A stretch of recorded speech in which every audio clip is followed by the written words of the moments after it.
Graça e paz do Senhor Jesus, igreja. Amém. Louvado seja o nome de Jesus. Quem gosta de ganhar presente? Quem é esposa e gosta de ganhar presente do marido? Muito bem. Às vezes o marido não acerta, né? Eu às vezes já errei com a dona Marlene e ela não gostou muito do presente no primeiro momento. Eu fui aprendendo com o tempo o que ela gostava e o que ela não gostava. Mas ser presenteado sempre é bom, maravilhoso. A gente se sente valorizado quando recebe um presente. Lucas e Lawane ganharam muitos presentes úteis, estão sendo usados. Glória a Deus, olha aí, né? Que maravilha. Queridos, é bom recebermos presentes de pessoas. Agora imagina você receber um presente de Deus. Imagina você receber um presente que vem do Senhor, né? Que vem de Deus para as nossas vidas. Então, quando nós chegamos nesse período do ano, a gente pensa em Natal. E Natal, ele não fala de uma touca vermelha, mas de uma coroa de glória. Natal não fala de trenó, mas de uma manjedoura. Natal não fala, irmãos, de alguém que morava no Polo Norte, mas de alguém que morava no céu e desceu para nos salvar. Natal não fala de alguém carregando um saco de presentes nas costas, mas de alguém que carregou uma cruz e foi crucificado nela para que através do seu sangue nós pudéssemos ter o perdão dos nossos pecados. Então Natal fala de Jesus, o Filho do Deus vivo. Por que eu falo isso? Porque a gente ainda convive com o Natal pagão, né? E muitas coisas desse Natal ainda, de certa forma, porque é cultural, porque a gente acha bonito, às vezes a gente permite estar na nossa vida. Mas os irmãos que fazem parte da igreja já há bastante tempo, sabem que a gente já deu um estudo sobre isso, falando desse Natal e de como a mentira muitas vezes está ocupando o lugar da verdade no nosso coração. Então, árvore de Natal não tem nada a ver com Natal, guirlanda não tem nada a ver com Natal, nada disso tem a ver com o Natal bíblico, né? Mas com o Natal que é celebrado aí fora, que se você pesquisar a origem dele é pagã. E nós, como povo de Deus, nós andamos na verdade ou na mentira, irmãos?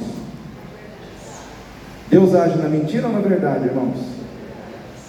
Então eu, como ministro do Evangelho, eu tenho que trabalhar no teu coração para que você viva na verdade. Ponto final. Então eu tenho que arrancar do seu coração o seu amor por árvore de Natal, por guirlanda, por brilhinho. Por quê? Porque tudo isso é mentira. E quer queira, quer não, essas coisas presentes na sua vida desagradam o coração de Deus, porque não fazem parte do propósito de Deus para a tua vida. Então nós precisamos nos apegar à verdade. E às vezes por questão de costume, às vezes porque a gente acha bonito, a gente acha aconchegante, a gente coloca essas situações acima da verdade. Está errado. Então a maturidade cristã nos ensina que a gente não vive por sentimento, a gente vive por fé. Às vezes o nosso sentimento ele é enganoso, porque foi plantado dentro do sentimento engano. Mas nós temos que ser firmes com a gente mesmo e falar, não, é verdade, eu vou viver na verdade. Então lá em casa a gente não monta árvore de Natal, a gente não monta nada disso, a gente celebra o nascimento de Cristo, porque este é o verdadeiro sentido do Natal. Então a palavra de Deus nos diz lá em João 3,16, talvez um dos textos mais conhecidos da Bíblia, talvez um dos textos mais usados e pregados para evangelismo, né? João 3,16 é um texto que muitos aqui sabem de cor, né? Mas eu vou estar lendo, e vou estar lendo também o 17, para que nós possamos refletir sobre aquilo que o Senhor quer falar conosco na sua palavra. Então diz aqui, João 3,16, porque Deus amou, quem que amou, irmãos? Deus amou o que, irmãos? O mundo, de tal maneira que deu o que? O quem? Seu Filho. Deus amou o mundo de tal maneira que deu o seu Filho unigênito, para que todo aquele que nele crê não pereça, mas tenha a vida eterna. Porque Deus enviou o seu Filho ao mundo, não para que condenasse o mundo, mas para que o mundo fosse salvo por ele. Então Jesus é o presente de Deus para você. Jesus é o presente de Deus para mim. Jesus é o presente de Deus para toda a humanidade. Diz a palavra de Deus que por amor Deus deu. E muitas vezes é por amor que nós presenteamos pessoas. Sim ou não, irmãos? Por amor nós presenteamos os nossos filhos. Por amor nós presenteamos o nosso cônjuge. Por amor nós presenteamos um amigo. Por amor nós presenteamos pessoas. E por amor Deus enviou o seu Filho a este mundo para nos salvar dos nossos pecados. Então Jesus é o presente de Deus para mim e para você. Jesus é um presente de Deus, e esse presente tem algumas características sobre as quais nós vamos discorrer nessa noite. Primeiro, Jesus é o presente de Deus que foi dado por amor e não por mérito humano. Em outras palavras, Jesus ele foi enviado a nós, Jesus foi dado a nós por um único motivo: porque Deus nos amou, e não porque nós merecíamos. Na realidade, irmãos, quando nós pensamos em Jesus como aquele que veio da parte de Deus para nos beneficiar, para nos salvar, para trazer as bênçãos de Deus sobre a nossa vida, nós temos que entender que ali Deus decidiu nos amar apesar dos nossos erros. Deus decidiu nos beneficiar, Deus decidiu nos abençoar apesar de todas as nossas falhas, apesar de todos os nossos pecados, apesar, irmãos, da nossa falta de mérito. Deus decidiu nos abençoar em Cristo porque Ele nos amou. Em outras palavras, existe um Deus que amou você apesar de quem você é. Existe um Deus que amou a mim apesar de quem eu sou. Irmãos, o presente de Deus que é Jesus na nossa vida, Ele veio, Ele foi dado a nós, não porque nós merecemos, mas porque Deus nos olhou com amor e continua nos olhando com amor e continua nos amando. E Ele expressou todo o seu amor por nós na pessoa do seu Filho, Jesus Cristo.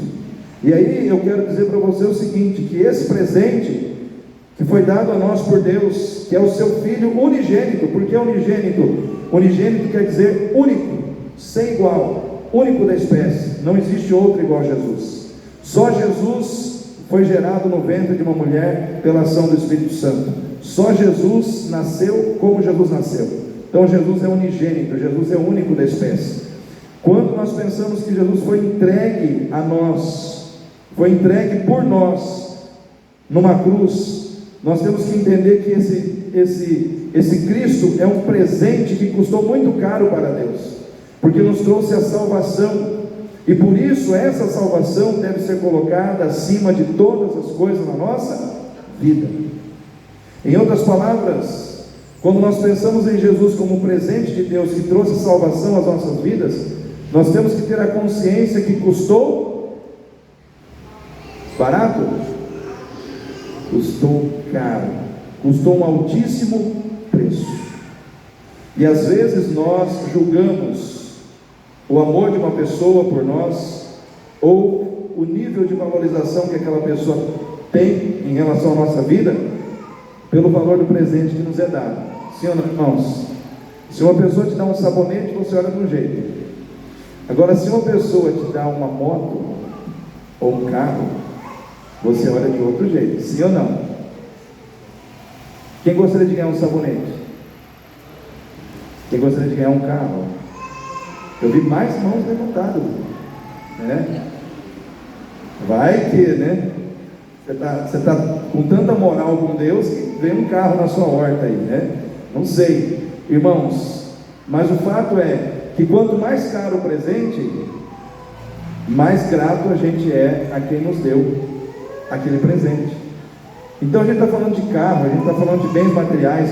Agora imagina Deus nos dar o seu Filho, aquele que estava no céu, aquele que era intocável, aquele que não podia ser tocado por nada, aquele que não podia, irmãos, ser, vamos dizer assim, ferido, ser machucado, ser morto, mas Ele veio e Ele foi ferido, Ele foi machucado, Ele foi morto, e tudo isso Ele passou por amor a mim e por amor a você. Então nós temos que ter a consciência de que é um presente que custou muito caro, porque Deus Pai, Deus Filho, Deus Espírito Santo se envolveram conjuntamente num projeto de salvação, aonde voluntariamente o Cristo, o Filho de Deus, desceu a essa terra e numa cruz ele crucificou a sua vida e derramou o seu sangue ali para o perdão dos nossos pecados. Então imagina, irmãos, o sofrimento do coração do Pai, quando o Filho disse: Deus meu, por que me desamparaste? E um dia eu estava estudando sobre essa declaração de Jesus, e uma explicação que eu achei muito interessante é que Jesus ele veio para levar sobre si tudo que estava sobre nós. E nessa frase de Jesus relacionada a esse momento que ele estava vivenciando e declarando isso ao Pai, ele estava ali vivendo um momento único, em que foi um único momento na sua existência que ele estava separado do Pai, porque ele nunca esteve separado do Pai, porque o Pai, o Filho e o Espírito Santo são. Mas naquele momento, especificamente naquele momento, Jesus estava separado do Pai para levar sobre si tudo que estava sobre nós. E naquele momento ele levou a última coisa que muitas vezes nós sentimos sobre os nossos ombros, ou sentimos no nosso coração, que é o sentimento do desamparo. Por que me desamparaste? Todo o desamparo que muitas vezes eu e você sentimos quando nos sentimos solitários, sozinhos, sentindo a falta de alguém, sentindo a falta de apoio da parte de alguém, ou até mesmo de Deus, todo esse desamparo Jesus levou sobre si. Isso quer dizer que nunca você estará desamparado. Então Jesus levou sobre si tudo que estava sobre nós. Esse peso todo estava sobre os seus ombros. E irmãos, eu fico pensando que quando o Senhor Jesus ali em Lucas capítulo 12, versículo 8, ele diz assim: não temais aqueles que matam o corpo e depois não tem mais o que fazer, mas temei antes aquele que além de matar o corpo tem o poder de lançar a alma no inferno. A esse digo, temei. O que Jesus estava dizendo ali, irmãos, aos seus discípulos? Valorizem a sua salvação. Valorizem a sua salvação. Não tema o que vocês podem perder aqui. Todas as coisas que vocês consideram importantes aqui, todos os projetos, todas as realizações, todas as bênçãos materiais que vocês consideram importantes aqui, não fiquem preocupados com a perda disso aqui, porque essas coisas todas passarão. Não se preocupem com aquilo que fere o corpo, se preocupem acima de tudo com o inferno, para não ir para lá. Se preocupem com a sua salvação, ou com a salvação da sua alma. Aí eu fico pensando, irmãos, e fico triste, porque eu vejo que às vezes tem gente que tem medo de morrer, pelo apego que tem às coisas desse mundo, mas não tem medo de ir para o inferno. Aí eu quero perguntar para você: você tem mais medo de morrer e perder as coisas aqui nesse mundo, ou o seu maior medo é ir para o inferno? Qual é o seu maior medo? Às vezes as perguntas elas vêm para a gente refletir sobre aquilo que é mais importante na nossa vida. O que é mais importante para você? Viver neste mundo, apegado às coisas deste mundo, ou ter a tua salvação garantida, a salvação da sua alma garantida em Cristo Jesus? O que é mais importante para você? O problema muitas vezes é que nós nos apegamos demais às coisas materiais. E aí é que está o nosso calcanhar de Aquiles muitas vezes, irmãos. É aí que o diabo trabalha, para aprisionar o nosso coração, para que a gente não dê o devido valor à nossa salvação. Porque Jesus, irmão, para pensar, ele não veio a este mundo para te dar carro zero, embora ele seja bom. Jesus não veio a este mundo para te dar casa nova. Jesus não veio a este mundo para te satisfazer com bênçãos materiais, embora ele possa te ajudar a enfrentar problemas na sua vida material, na sua vida financeira, ele possa te ajudar a conquistar mais conforto material, tudo isso ele pode fazer, mas essencialmente Jesus não veio para isso. Essencialmente Jesus veio para quê? Para morrer naquela cruz, derramar o seu sangue para o perdão dos nossos pecados.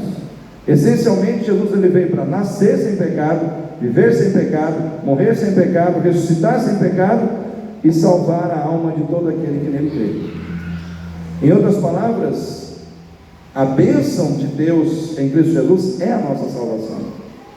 E eu pergunto para você: você tem cuidado dessa salvação? Você tem preservado a sua salvação como um tesouro? Você tem colocado ela acima de todas as coisas, considerando que ela foi dada a você como um presente da parte de Deus em Cristo Jesus? Como que você tem cuidado da sua salvação? Existe aí essa teologia maluca de que a pessoa está debaixo da graça, ela nunca vai perder a salvação. Eu tenho minhas ponderações, irmãos. Eu penso assim, que quando eu falei um pouquinho sobre isso no domingo passado, eu não creio em predestinação do amor. Eu não creio que Deus predestina pessoas para amá-lo e outras pessoas para odiá-lo, porque o amor ele é livre. O amor ele precisa ser conquistado. Então, quando Deus envia seu Filho a esse mundo e faz tudo isso que ele fez, ele quer conquistar o que? O nosso amor. Então, o nosso amor ele precisa ser conquistado, e Deus o fez através do seu Filho. Então eu não acredito que, Deus predestinou uns para amar e outros para não amar. Se eu amar forçadamente e não livremente, no meu entendimento, isso não é amor. O amor é aquilo que eu desenvolvo naturalmente, que flui de dentro do meu coração, espontaneamente, como uma resposta ao amor que eu estou recebendo. Então nós precisamos parar para pensar e refletir um pouco no que a palavra de Deus nos ensina. Se você olha para o Velho Testamento, por exemplo, eu penso que a eleição de Israel, do povo de Israel, é uma figura, de certa forma, da nossa eleição como povo de Deus no âmbito espiritual. No Velho Testamento houve uma eleição, no Velho Testamento houve uma libertação, no Velho Testamento houve uma caminhada do povo para chegar a uma terra prometida. Sim ou não, irmão? Todos estão me acompanhando? Então teve eleição, teve libertação, teve deserto e no final teve terra prometida. Para mim é a mesma coisa, só que no aspecto espiritual. E muitos no Velho Testamento, porque estavam eleitos ou se sentiam eleitos, eles relaxaram na sua vida espiritual. Não, nós somos os eleitos, nada vai acontecer conosco. E aí eles relaxaram, começaram a viver de maneira, vamos dizer assim, a vida espiritual relaxadamente. O que aconteceu com eles? Se perderam, morreram nas mãos dos inimigos. E eu fico pensando, irmãos, que isso é uma mensagem para nós, que tudo isso que aconteceu lá atrás é uma figura do que pode acontecer conosco se nós também relaxarmos espiritualmente. Porque se lá atrás os eleitos relaxaram espiritualmente e morreram, por que comigo, com você, vai ser diferente? Então a salvação, ela foi dada por graça, ela é um presente, mas ela tem que ser preservada. E quando eu penso ali em Lucas capítulo 14, 26, onde o Senhor Jesus diz assim: aquele que vem a mim e não deixa pai, mãe, irmão, irmã, mulher, filhos, marido e a sua própria vida por amor a mim, não pode ser meu discípulo.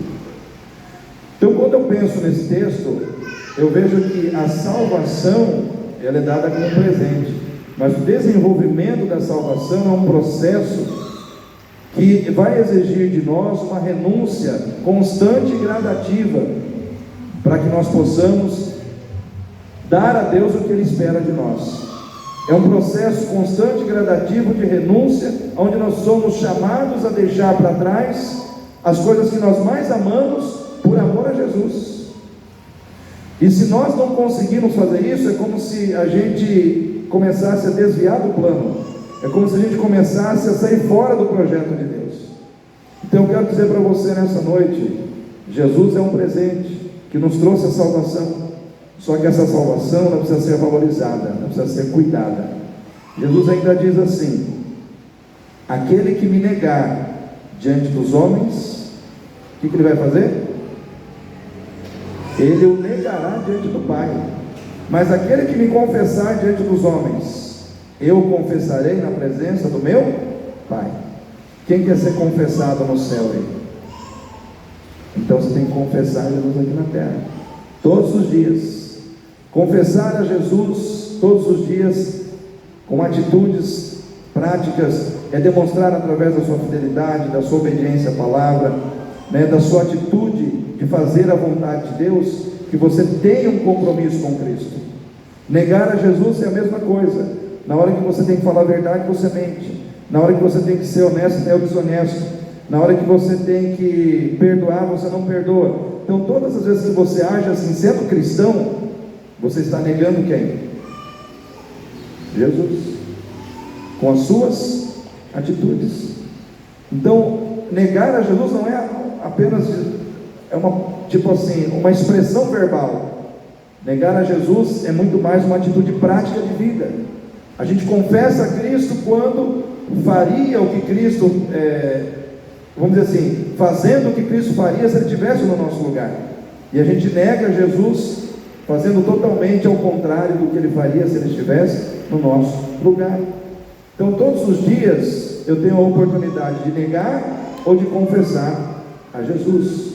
Então a salvação é uma bênção, mas também ela é confrontadora, né? Ela é conflitante na nossa vida, porque não é só receber o presente, eu tenho que viver de acordo com aquilo que Deus estabeleceu para que essa salvação continue viva, ativa na minha vida. Então Jesus, nesse ponto, Ele é um presente que resolve a minha vida, não só no céu, mas também aqui na terra. Amém, irmãos? Terceiro ponto, Jesus é um presente que resolve a minha vida, aqui na terra e lá no céu. Por que Ele resolve a minha vida? Porque quando Ele entra na vida de alguém, Ele não deixa a pessoa do mesmo jeito. Ou seja, se uma pessoa recebe a Cristo e ela estava roubando, ela para de roubar. Jesus entra na vida de uma pessoa, ela estava se drogando, ela para de se drogar. Estava adulterando, para de adulterar. Estava mentindo, para de mentir. Por quê? Porque Jesus ele veio para mudar o nosso caráter, para mudar o nosso coração. Então quando Ele entra na tua vida como um presente de Deus, Ele entra para mexer na tua vida, Ele entra para transformar a sua vida, Ele entra para mudar você de uma pessoa que estava comprometida com o pecado para uma pessoa que agora está comprometida com Deus. Antes você estava comprometido com o pecado, agora você está comprometido com Deus. Quem fez isso acontecer? Jesus. Segundo aos Coríntios 5,17. Aquele que está em Cristo, nova criatura é. As coisas velhas passaram, tudo se fez novo. O que isso quer dizer? Quer dizer que quando você está em Cristo e Cristo está em você, você muda de rumo. Antes você estava caminhando no caminho do pecado, no caminho da injustiça, rumo ao inferno. Jesus entrou na sua vida, agora você caminha no caminho da santidade e da justiça em direção ao céu. Então aquilo que era o teu foco de vida ficou para trás. Sim ou não? Ficou para trás, porque você está caminhando na direção oposta. Mas não quer dizer que aquilo aqui deixou de existir. Se você não vigiar, o inimigo está tentando te levar de volta para cá. Eu estou em Cristo, tudo passou. Não é que tudo passou. Aquilo que você fazia antes deixou de ser prioridade. Mas se você não vigiar, você está caminhando para o céu, mas você não está vigiando.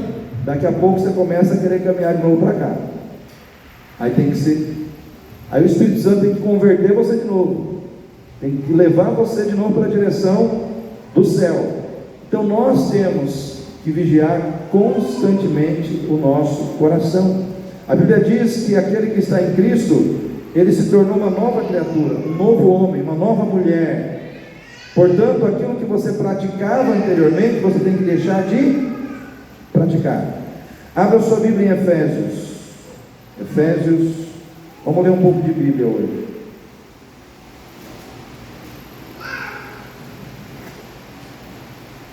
Efésios capítulo 4, versículo 21 em diante. Vamos fazer uma leitura aí de vários versículos. Diz assim: se é que tendes ouvido e nele foste ensinados, como está a verdade em Jesus, que quanto ao trato passado, vos despojeis do que, irmãos? Do velho homem. Então existe um velho homem, existe uma velha pessoa, existe uma velha mulher, que se corrompe pelas concupiscências do engano, e vos renoveis no espírito da vossa mente. E aí no 24 diz: e vos revistais do que? Do novo homem. O termo aqui é homem, mas pode ser mulher, ou da nova pessoa. Vos revistais do novo homem, ou da nova mulher, que segundo Deus é criado em verdadeira justiça e santidade. Olha aí, isso é o propósito de Deus para a sua vida: justiça e santidade. Aí ele diz assim: já que você foi recriado para viver em justiça e santidade, aí ele entra no 25, aí ele vai falar do que você tem que deixar. Olha só a lista como é grande. Por isso, deixai o que, irmãos?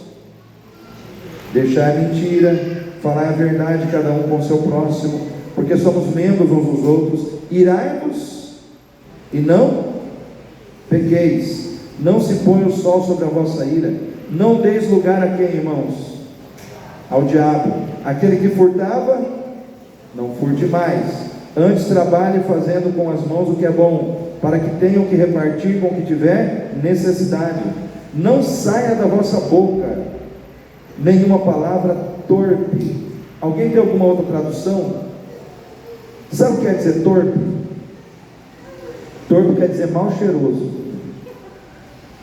Uma palavra mal cheirosa, é uma palavra inconveniente, né? Então olha só, na boca do crente não pode ter palavra inconveniente, não pode ter palavrão, não pode ter palavra que cheira mal, né? Isso não é eu que estou dizendo, irmãos, é a palavra. Não sai da vossa boca não é uma palavra torpe, mas só a que for boa, para promover a edificação, para que dê graça aos que a ouvem. E não entristeçais quem, irmãos? O Espírito Santo de Deus, no qual estáis selados para o dia da redenção. Olha o 31: toda amargura, e ira, e cólera, e gritaria, e blasfêmia, e toda malícia sejam tiradas dentre vós. Antes sede uns para com os outros benignos, misericordiosos, perdoando-vos uns aos outros, como também Deus vos perdoou em Cristo. É a missão. Poderia encerrar a pregação aqui, né? Olha só, quantas orientações de Deus para mim, pastor Gaudilei, e para você. Então, quando nós assumimos Cristo na nossa vida, nós assumimos que nós somos uma nova criatura, uma nova pessoa, e nós temos que nos revestir todos os dias, renovando a nossa mente, renovando o nosso entendimento, para que essa nova pessoa que agora nós somos em Cristo, ela possa ter mais força, ela possa ter mais poder da parte de Deus, para nós vivermos uma nova vida. Aí eu faço uma colocação que eu já fiz aqui no passado, que é a seguinte: nós fazemos porque somos, ou somos porque fazemos?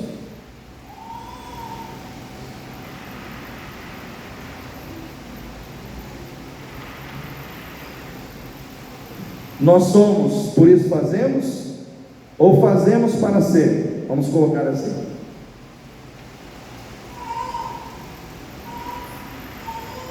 Não, eu quero dar um nó na cabeça de vocês mesmo, de propósito, porque eu quero que vocês pensem, né? Vou repetir: nós somos, por isso fazemos, ou nós fazemos para ser? Vamos lá, vamos ver aí quantos estão pensando diferente, quantos estão pensando igual. Aqueles que entendem que nós fazemos porque somos, ou somos, por isso fazemos. Levanta a mão. Não posso levantar a mão, senão eu vou induzir. Tá. Aqueles que acreditam que fazemos para ser. Pois, olha aí. Pois eu vou dizer para vocês que levantaram a mão por último, que vocês não estão certos. Nós não fazemos para ser, porque se nós fizéssemos para ser, o mérito seria nosso, irmãos, porque nós é que estamos fazendo. Nós fazemos porque nós somos. Você já é filho de Deus, você já é santo, você já é salvo, por isso você faz. Amém? Você pode dar uma salva de palmas para Jesus? Você já é. O que acontece? A gente só precisa se conscientizar de quem nós somos. Você, Carlinho, é santo. Você, Liliane, é santa, porque Deus te declarou santo em Cristo. Ele lavou vocês dos seus pecados, redimiu vocês. Agora Ele está dizendo, você já é. Você só tem que praticar aquilo que é condizente com quem você é, porque a identidade você já tem. Então nós já temos a identidade, irmãos. Nós já somos filhos de Deus, nós já somos salvos, nós já somos libertos. Amém, irmãos? Eu quero dizer para você que está aqui nessa noite, você não precisa ser liberto, você já foi. Você já foi liberto. Mas pastor, por que eu ainda estou preso? Porque você não tomou posse disso. O que a palavra de Deus diz? Que Ele levou sobre si todas as nossas dores, as nossas enfermidades. O castigo que nos traz a paz estava, e pelas suas pisaduras fomos sarados. Nós já fomos, mas nós ainda estamos tomando posse disso pela fé, porque é pela fé. É pela fé que você vai se apoderando do que Deus já te deu. Deus já te deu uma identidade linda, maravilhosa. Você é filha do Deus vivo, você é filho do Deus vivo. E você só precisa renovar a sua mente para entender quais são as atitudes que você tem que praticar e quais são as atitudes que você tem que deixar de praticar, porque não condiz mais com quem você é. Quem lembra daquela personagem antiga de um programa humorístico que ela falava assim: isso não te pertence mais? Quem lembra? Então a pessoa lá era tipo assim, uma pessoa que cuidava dos outros para não engordar, né? Aí a pessoa queria comer chocolate, queria comer isso, comer... Não, isso não te pertence mais. Não te pertence mais. Irmãos, é a mesma coisa com a gente. Mentira, isso não te pertence mais. Mágoa, isso não te pertence mais. Rancor, não te pertence mais. Por quê? Porque você é de Jesus. Porque Jesus está em você. Você está em Cristo. Então o seu coração, ele é limpo dessas coisas. O seu coração foi recriado em Cristo para ser um coração livre dessas coisas. Só que nós temos que ter consciência. Por isso que a palavra de Deus diz que nós, aqui ó, versículo 23: e vos renoveis no espírito da vossa mente. Vos renoveis no espírito da vossa mente, vos revestindo do novo homem, vos revestindo da nova mulher, que em Cristo foi recriado para viver em verdadeira justiça e santidade. Então eu quero dizer para você nessa noite, guarde isso no seu coração. Você não faz para ser, você faz porque você já é. Você faz porque você já é. Você já é salvo, você já é lavado, você já é filho de Deus, você já é filha de Deus. Então eu fiz essa pergunta para vocês para tirar o engano, para tirar a falta de entendimento, para que vocês andem na luz da palavra, né? Então Jesus, ele está dizendo: vós sois a luz do mundo, vocês são o sal da terra, vocês são. Jesus é o presente de Deus que veio para resolver a nossa vida nesse mundo, irmãos. Nós não somos mais do mundo, nós não somos mais das trevas, nós somos da luz. Nós somos a geração eleita, o sacerdócio santo, né? A nação santa, o sacerdócio real, o povo adquirido para anunciar as obras daquele que nos tirou das trevas para a sua maravilhosa luz. Você é essa pessoa. Você foi feito essa pessoa em Cristo Jesus. Então nessa noite, se apodere disso no seu coração. Isso aqui não me domina mais. Essa situação não me domina porque Cristo já me libertou. Já me livrou disso, né? Eu não posso ficar perdendo tempo com essas coisas. Sou liberto em Cristo Jesus. Declare isso para você mesmo nessa noite. Amém, queridos?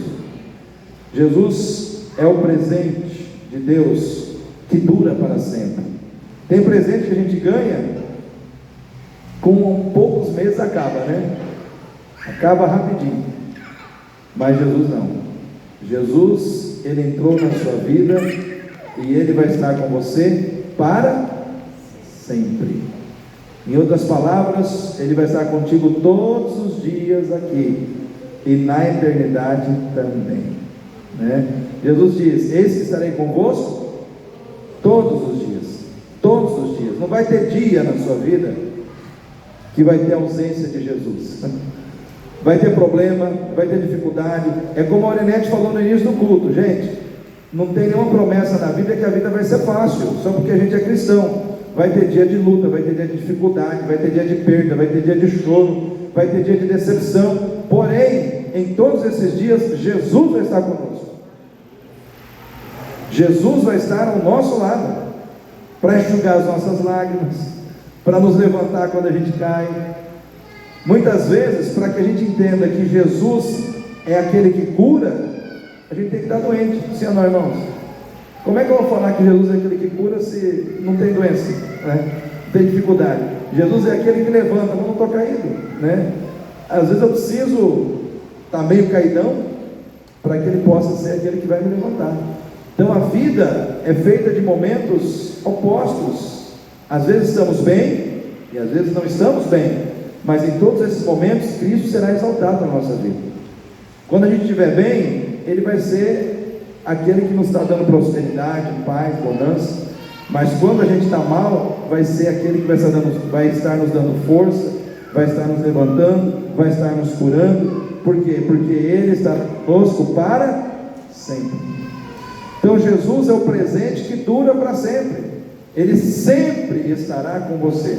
E se Ele sempre estará com você, tudo que flui dele também estará sempre na sua vida.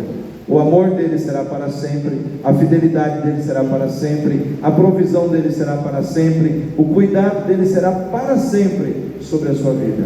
Amém, queridos? Quem recebe isso no seu coração?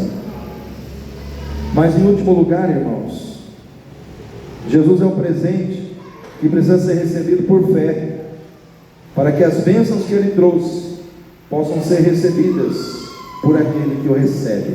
O texto é bem claro: Deus amou o mundo de tal maneira que deu o seu Filho unigênito, para que todo aquele que nele crê. Qual que é a parte nossa, irmãos? Crer. Se você não crê, não tem bênção. Se você não crê, não tem Jesus. Se você não crê, não tem vitória. Mas se você crê, tudo será teu em nome de Jesus. Se você crê, o céu é teu, a cura é sua, o milagre é seu, a salvação é sua, em nome de Jesus. Pela fé, irmãos, nós somos o povo da fé. Diz o texto lá em Hebreus, capítulo 10, versículo 35 em diante: não lanceis fora, pois, a vossa confiança, que tem grande e avultado galardão, porque necessitais de perseverança, para que depois de haver desfeito a vontade de Deus, alcanceis a promessa. Um pouco de tempo, e aquele que há de vir, virá e não tardará, mas o justo viverá pela fé, ou da fé. Se ele recuar, a minha alma não tem prazer nele. Porém nós não somos daqueles que recuam, nós não somos daqueles que recuam, nós somos daqueles que avançam para a preservação da alma. Nós somos o povo da fé. É pela fé, irmãos, sempre foi pela fé. Então quando Deus chamou Abraão, foi pela fé. A promessa dada a Abraão foi pela fé, e essa fé chegou até nós, até o nosso coração, através do Senhor Jesus. Nós somos o povo da fé. Abraão saiu da onde ele tinha que sair pela fé, deixou para trás o que ele tinha que deixar pela fé, avançou rumo ao plano de Deus pela fé, alcançou as promessas de Deus pela fé. e é pela fé que nós vamos viver as mesmas realidades. O que você tem que deixar, você tem que deixar pela fé. O que você tem que alcançar, você tem que alcançar pela fé. Efésios 2, de 8 a 10, o versículo da minha conversão, fala o seguinte: porque pela graça sois salvos, por meio da fé. Isto não vem de vós, é dom de Deus, não vem das obras, para que ninguém se glorie, porque somos feitura sua, criados em Cristo Jesus para as boas obras, as quais Deus preparou para que andássemos nelas. Em outras palavras, Deus te criou para as boas obras, né, Orinete? Orinete gosta desse versículo, já percebi, né? Efésios 2, 10, porque somos feitura sua, criados em Cristo Jesus para as boas obras. Ou seja, Deus te criou para fazer boas obras, mas não quer dizer que as boas obras vão te salvar. O que te salva é a tua fé na graça, a graça que foi dada como presente através de Jesus Cristo, que entrou na tua vida para te salvar. Quem tem fé na graça aí? Então, pela graça você é salvo, hein?